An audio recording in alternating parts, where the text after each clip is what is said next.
아직도 게임을 그저 놀이로만 보시나요? 인문학적 관점으로 살펴보면 게임 속에 숨어있는 메시지가 보인다고 하는데요. 게임에 대한 오해를 풀고 세대 간극을 좁히는 시간입니다. 해시태그 게임 인문학, 이경혁 게임 제너레이션 편집장과 함께합니다. 어서 오세요. 안녕하세요. 이경혁입니다.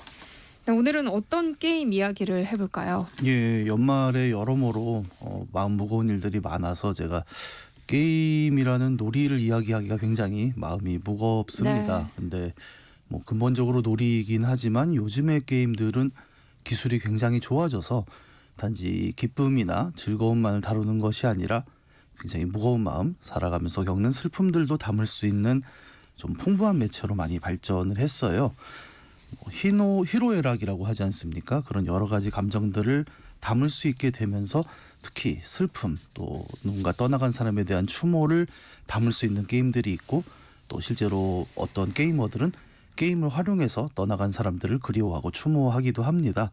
그래서 오늘은 실제로 이런 게임을 통해서 누군가를 떠나보내고 나도 떠난 사람을 기억하는 몇 가지 사례들을 함께 이야기해 볼까 합니다. 슬픔을 담은 게임이라는 거잖아요. 네. 상상이 잘 안 되는데요. 어떤 것들이 있을까요? 가장 먼저 얘기해 볼 수 있는 것은 슬픔과 추모의 감정을 게임 컨텐츠 안에 직접 디자인해서 넣는 방식이 있겠죠. 월드 오브 워크래프트라는 굉장히 유명한 온라인 게임이 있습니다.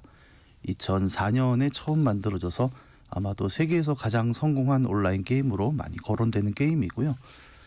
게임 내용은 이제 가상의 대륙이 있어요. 아제로스라는 가상의 대륙에서 각자 캐릭터를 만들고 뭐 특정 국가에 소속되어서 서로 싸우거나 아니면 그 거대한 악마를 막아내고 뭐 또 사람들과 무기나 갑옷을 거래하고 뭐 생활 컨텐츠라고 하잖아요. 말 그대로 가상 세계에서의 모험과 탐험을 즐길 수 있는 형태로 만들어진 게임인데 이런 모험과 탐험이 중심이다 보니까 세계가 마치 실제처럼 굉장히 광활하게 구현이 돼 있습니다. 그래서 저 북쪽에 올라가면 설원부터 시작해서 뭐 온대 사바나, 정글, 스텝 기후까지 이제 말 그대로 진짜 세계 같다라는 정도로 굉장히 크게 스케일을 맞춰놓은 게임인데요. 이런 걸 주면 게이머들은 구석구석을 탐험하게 되거든요. 여기엔 뭐가 있을까? 가보면 또 여기 숨겨진 이런 게 있구나. 이런 걸 발견하는 재미로 플레이를 하는데 몇몇 게이머들이 이 탐험 와중에 굉장히 독특한 지역을 하나 발견을 하게 되는 거죠. 이 게임에 보면 불모의 땅이라는 정말 그 사바나 스텝 기후의 넓은 평원이 있습니다. 그러면 완전 대평원인데 가끔 언덕 같은 게 이렇게 솟아 있잖아요. 근데 그 언덕 위에 올라가 보니까 웬 작은 무덤이 하나 있는데, 보통 게임에서는 이런 무덤이 있으면 어떻습니까? 뭐 무슨 무덤 하고 설명이 나오고 뭐 무덤을 클릭하면 뭔가가 작동을 한다거나 이렇게 되는데, 이 무덤에는 스토리도 안 써 있고 뭔가 내가 클릭을 하거나 만져볼 수 있는 것도 아닌 거예요. 네. 그러면 게이머들은 이상하게 여기지 않습니까? 이거는 왜 만들어진 거지? 왜 아무런 설명이 없지? 근데 거기 보면 이제 오크 캐릭터가 하나 누워 있기도 하고, 그래서 이건 굉장히 이상하다, 궁금하다라는 의견들이 막 올라오게 되기 시작을 했었죠. 아무런 설명 없이 작은 돌무덤만 있다는 거잖아요. 네. 게임적 요소도 아예 없고요. 예. 그래서 게이머들은 그냥 이건 장식품 같은 건가? 아니면 만들다 말았나? 뭐 여러 가지 추측을 했는데 게임 제작사에서 이 의문에 공식적으로 답변을 해줍니다. 월드 오브 워크래프트라는 게임에선 적에게 공격을 당하면 캐릭터가 죽을 수도 있지 않습니까? 그러면 바로 죽는 게 아니라 영혼으로 바뀌어요. 그래서 자기가 죽은 장소에 가서 자기 물건을 이제 되찾아오는 이런 행동을 하게 되는데, 죽어서 영혼이 되면 그 무덤을 가보잖아요. 그러면 그 무덤에 웬 유령 같은 형체로 사람이 하나 서 있는 걸 보게 된 거죠. 근데 이 영혼의 치유사라고 되어 있는 이 영혼의 이름이 코이터라는 이름을 달고 있는데, 이렇게 되니까 사람들은 도대체 이 코이터는 누굽니까? 라고 또 물어보기 시작을 하는 거고, 그래서 블리자드는 이 무덤이 무엇인지를 공식적으로 밝히게 되는 거죠. 어떤 사연이 있었던 거예요? 사실 이 무덤은 실제로 이 게임을 만드는 데 참여했던 한 디자이너를 추모하기 위해 만들어진 무덤이었습니다. 게임 제작사인 블리자드에서 일러스트레이터, 그러니까 그림을 그리는 역할로 근무를 하던 마이클 코이터라는 청년이 있었어요. 컨셉 아트라고 하죠. 그러니까 게임 컴퓨터 그래픽으로 만들어지기 전에 이 세계는 어떤 분위기야를 손으로 그려내는 이런 역할을 직접 하기도 했던 이 코이터라는 분은 게임을 다 만들고 출시되기 직전 시점인 2004년에 갑작스럽게 심장질환으로 세상을 떠나게 됐어요.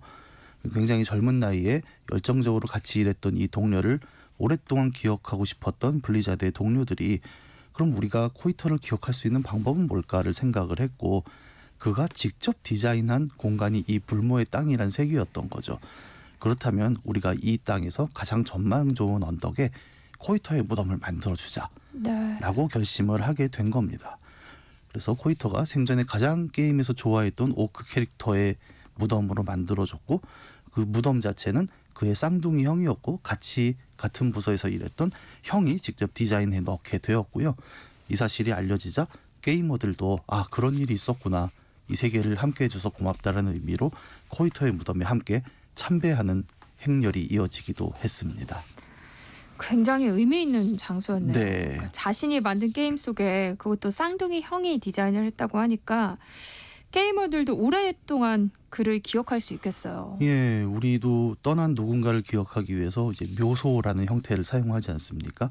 어떻게 보면 현실의 묘지 이상으로 그에게는 굉장히 네. 빛나는 기록지가 되지 않을까라는 생각도 듭니다. 그가 만들어낸 세계 안에서 그를 만난 많은 사람들도 지나가다 보면 저 언덕이니까 또 멀리서도 보이거든요. 아, 여기에 이 세계를 만든 디자이너가 쉬고 있다라는 사실들을 기억을 하게 됩니다.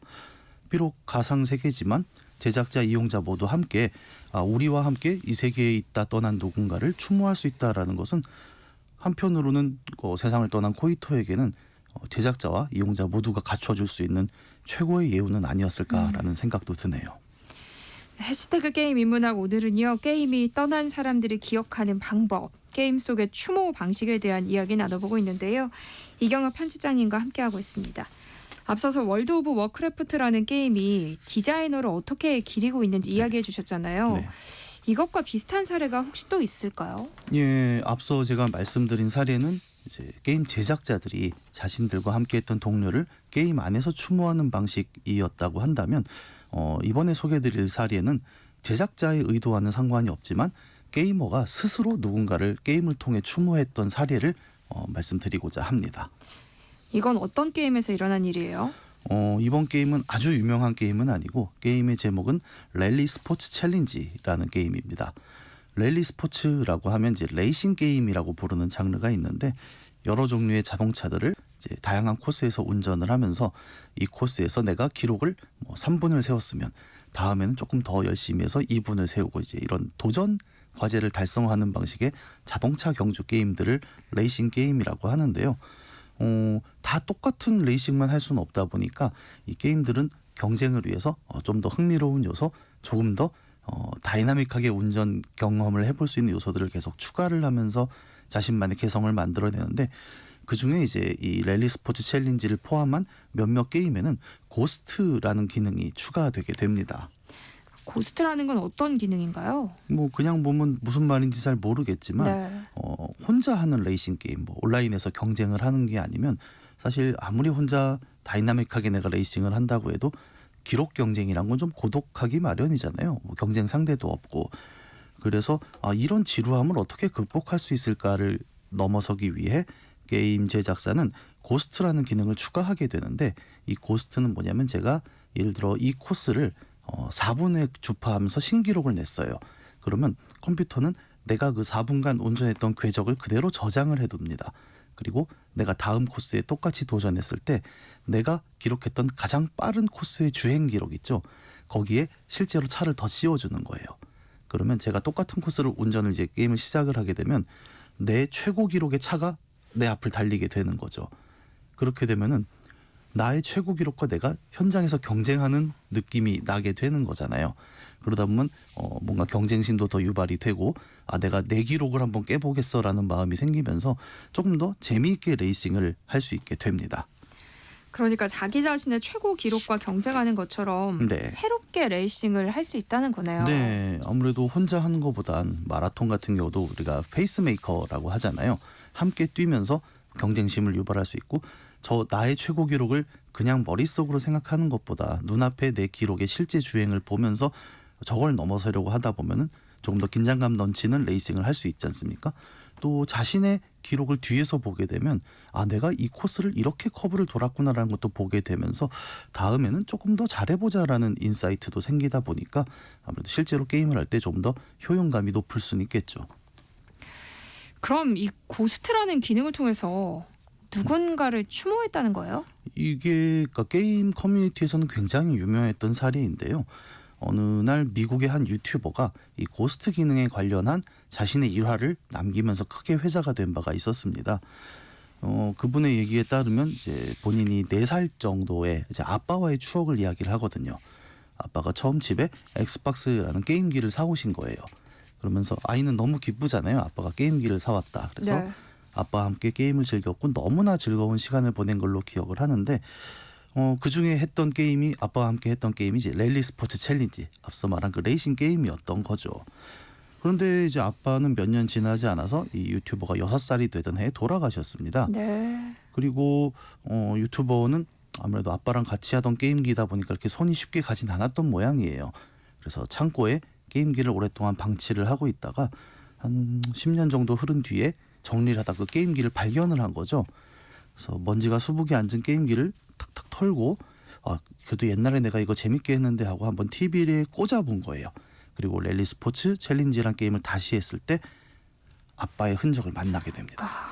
그러니까 아빠랑 게임했던 기록, 네. 그 고스트가 남아 있었던 거네요. 네. 그래서 자기도 놀랬던 거죠. 그게 남아있을 거라고 상상을 못했는데 네. 게임을 켜고 트랙에 들어가니까 웬 고스트 하나가 자기 앞을 달리고 있는 걸 본 거예요. 그리고 그때 깨달았죠. 아 이게 아빠가 나에게 남긴 마지막 기록이구나. 이제 이 유튜버는 나이가 꽤 찼잖아요. 그래서 예전처럼 플레이를 잘 못하는 것도 아니고 사실은 충분히 저 고스트를 앞지를 수 있었는데 이 친구의 마지막 말이 참 그랬는데 한참 고스트를 앞서 가다가 결국 차를 세울 수밖에 없었대요. 왜냐하면 이 신기록을 깨면 저 고스트가 없어질 거니까요. 그러니까요. 그래서 계속 자기는 영원히 이 고스트를 깨지 못할 거다라는 얘기를 남기면서 많은 게이머 커뮤니티가 좀 눈물바다가 됐던 그런 일이 있었습니다.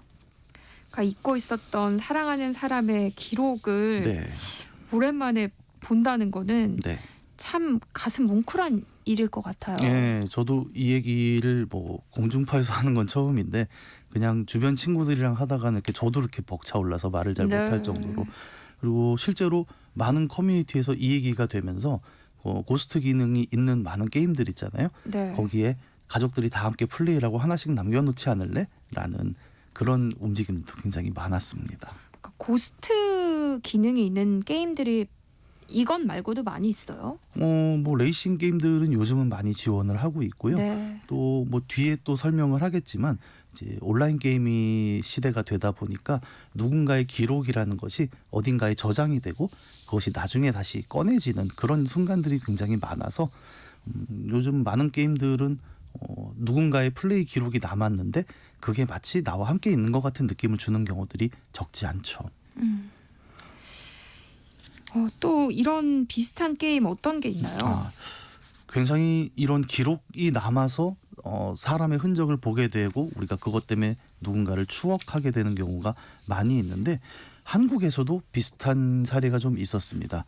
우리도 한번 얘기한 적이 있어요. 동물의 숲 이야기를 한번 했는데 이번 이야기도 실제 동물의 숲 플레이에 관련해서 당사자 본인께서 블로그에 기록하신 이야기가 크게 회자가 되고 웹툰으로까지 만들어지면서 많은 게이머들의 심금을 자극했던 이야기입니다. 이게 만화로까지 만들어졌어요. 네, 이 얘기도 좀 듣다 보면 많이 슬픈데요. 이제 주인공은 형제인지 자매인지 이제 두 친구가 있었고 가족으로 굉장히 게임을 좋아하는 형제였고 특히 동물의 숲을 굉장히 재미있게 플레이했다고 해요. 그리고 성격이 워낙 또 밝으셨나 봐요. 그래서 부모님한테도 이거 어려운 게임 아니에요. 그러면서 나랑 같이 해요라고 권했었다고 합니다. 보통 부모님들은 또 자녀가 같이 하자고 하면 매우 즐거워하시잖아요. 기뻐하시고. 그래서 어머님도 매우 좋아하셨는데 이제 이분의 어머님은 몸이 많이 안 좋으셨어요. 그래서 바깥 거동이 좀 어려우신 상태였고 그런데 이제 뭐 아들 딸이 같이 게임을 하자고 하니까 본인도 그래 이걸 해볼까? 라고 손을 대신 거죠. 근데 동물의 숲 같은 경우에는 뭐 진짜 숲을 돌아다니고 뭔가 낙엽도 줍고 화석도 줍고 이렇게 좀 돌아다니는 재미가 있지 않습니까? 네. 근데 밖으로 돌아다니기 어려웠던 어머님 입장에선 이 게임이 약간의 위안이 됐던 모양이에요. 그래서 아이들과 함께 정말 열심히 이것저것 모으고 집도 꾸미고 하는 활동을 오랫동안 즐겁게 하셨다고 해요. 그런데 이제 주인공 분과 동생은 이제 게임을 하나만 하면 또 지루해지는 경우가 있지 않습니까? 그래서 이제 동숲 지루해서 안 해라고 다른 게임으로 넘어간 거예요. 근데 어머님은 계속 난 이거 재밌는데라고 혼자 플레이를 하셨던 거죠. 그런데 이제 이후에 어머님은 점점 건강이 안 좋아지셨고 이제 그러다가 몇 년 이후에 바로 세상을 떠나셨다고 해요. 그리고 우리 주인공도 뭐 동물의 숲을 잊고 살다가 어느 날 갑자기 생각이 나서 간만에 이제 게임을 켜보게 된 거죠. 동숲을 해보시면 이 게임은 시스템이 되게 아기자기하고 재밌게 돼 있는 게 누군가가 오랜만에 접속을 하면 그 동물 마을의 친구들이 있지 않습니까? 막 달려와요. 그러면서 누구야? 왜 이렇게 오랜만에 왔어? 어디 멀리 갔다 온 거야? 라고 물어보는데 이 주인공께서는 되게 놀랐던 게 어머님의 안부도 물어본 거예요. 이 친구들이. 그러니까 같은 섬에 접속을 해 있었으니까 너도 안 보이고 너희 어머니도 안 오던데 어디 멀리 갔다 온 거야? 라고 물어본 거예요. 그래서 자기도 깜짝 놀란 거죠. 맞다. 나 이거 엄마랑 같이 했잖아. 라는 생각을 하고 있는데 이 동물 친구들이 지금 우편함에 편지도 많고 선물도 많이 와 있으니까 어서 가서 열어봐. 라고 말을 건 거죠. 그래서 진짜 뭐가 있나? 하고 우편함을 열었다가 무척 놀랐는데요. 네. 앞서 말씀드린 대로 이 친구들은 동물의 숲을 먼저 접었고 어머님은 계속 플레이를 하고 계셨지 않습니까? 근데 그 편지가 1년 반 정도의 시간 동안 어머님이 계속 편지와 선물을 보내고 계셨던 거죠. 그래서 어머님이 남겼던 그런 선물과 편지들을 1년 반 만에 하나하나 보게 된 거죠. 그래서 그 이야기를 사람들에게 좀 나눠주면서 우리가 게임을 한다는 것이 그리고 게임에 남겨진 누군가의 기록이라는 것이 어떻게 우리에게 다시 돌아오는가라는 얘기를 굉장히 크게 남긴 적이 있었습니다. 편지장님께서도 동물의 숲 가족과 해보신 거예요? 예, 저도 좀 가족과 하다 보니까 약간 네. 이 얘기가 굉장히 울컥하게 다가왔던 네. 게 나도 좀 많은 것들을 아이에게 남겨주고 좀 이야기를 나누고 또 우리가 뒷날에 이야기할 수 있는 추억들을 더 많이 만들어야겠다는 생각을 좀 하고 있죠. 예. 사실 게임에 남겨진 데이터가 네. 추억이 된다는 생각은 한 번도 해본 적이 없어요. 네. 근데 참 시대가 많이 달라진 것 같아요. 예. 우리는 일상에서 많은 기록을 남기죠. 사실 뭐 예전 같은 경우에는 앨범이라는 매체가 있었지 않습니까? 사진을 찍고 이 사진을 큰 책 같은 곳에 모아놓고 또 먼 훗날 이걸 뒤져보면서 우리가 옛날엔 이랬구나라는 기록을 되새길 수 있는 그런 기능들이 있지 않습니까? 네. 요즘은 어떨까요? 디지털 카메라 시대가 되면서 사실 앨범이라는 존재도 많이 놓치고 있는 것 같아요. 그래서 세월이 지났을 때 결국 우리에게 남는 건 뭘까라고 하면 요즘은 이제 디지털에 아카이브된 어떤 사진첩 같은 건데 한편으로 이 기록은 굉장히 위험할 수도 있어요. 훅 불면 날아가는 게 디지털 기록이기도 하지만 지금 말씀드린 사례들은 그 정반대의 이야기를 하잖아요. 어떻게 보면 일부러 기록을 남기지 않은 게임 속의 기록들이잖아요. 묘비를 만든 것도 그렇고 고스트가 남은 것도 그렇고 사실 어머님이 남기신 편지와 선물도 어떤 훗날의 기록을 남기기보단 그냥 나는 이 게임에 접속했고 우리 아들이 나중에 열어보면 좋아하겠지라고 남긴 기록들인데 그 기록이 우리가 인지하지 못하는 시간까지 길게 남는 것이 이제 디지털 시대의 아카이빙인 것이고 요즘 사람들은 시대가 이렇게 바뀌니까 이 기록을 활용해서 우리가 누군가를 기억하고 추모할 수 있겠구나라는 생각들을 하게 됩니다. 그래서 오늘 미처 다 적진 못한 사연들이 많지만 아까 말씀드린 여러 온라인 게임들 있잖아요. 이런 곳에서도 플레이어들이 가끔 그런 경우가 있습니다. 그러니까 희귀병을 오래 앓으면서 게임을 하다가 세상을 떠났을 때 그러면 이 친구들은 많은 온라인 게임에서 나의 동료의 죽음을 함께 온라인상에서 추모하기도 해요. 모여서 그의 캐릭터를 기리고 그의 업적을 함께 생각하는 시간들을 갖기도 하는 것처럼 온라인상에서 누군가를 기록하고 기억하고 추모한 일들은 또 한편으로는 게이머들 사이에서는 보편적인 일이 되어 가기도 합니다. 어떻게 보면 게이머라는 이름은 약간의 편견도 있죠. 그냥 밥 먹고 잘 놀기만 하는 사람들 아니냐라고 하는 부분도 있는데 뭐 그들도 그냥 밥 먹고 게임만 하는 건 아니겠죠. 누군가는 희노애락이란 걸 다 겪게 되고 그 안에 기쁨과 슬픔이 다 함께 있는 것인데 어떻게 보면 게임이라는 공간 안에서도 단순히 즐거움만 뿐만 아니라 우리의 삶과 기억과 추모라는 것을 함께 만들어내가는 시대이기도 하다라는 생각도 많이 들고요. 오늘 오프닝에서 제가 놀이라는 얘기를 드렸지만 놀이 매체로서 프랑스 사회학자 로제 카이와라는 사람은 놀이는 애초에 제의에서 분리되었다라는 이야기를 합니다. 네. 그러니까 원시시대의 제사, 주술 같은 의식이 담긴 행위에서 사회적 의미를 걷어냈을 때 그 남은 것이 비로소 놀이가 된다라고 이야기를 하는데 만약에 그런 제의에서 분리된 것이 놀이라고 한다면 이런 사례들을 볼 때 저는 그런 생각도 하는 거죠. 어떻게 보면 이 제의에서 분리된 놀이를 가지고 게이머들은 다시 의미를 부여해서 누군가를 기억하고 추모하는 제2의 제의로 만들어내는 것은 아닌가 이런 생각을 하면서 누군가를 기억하고 생각할 수 있는 그런 추모의 마음들로 이야기를 한번 마무리했으면 합니다. 네. 해시태그 게임 인문학 이경혁 게임 제너레이션 편집장님과 함께했습니다. 올 한 해 고생하셨어요. 고맙습니다. 감사합니다. 네, 세상의 모든 정보 여기서 마무리하겠습니다.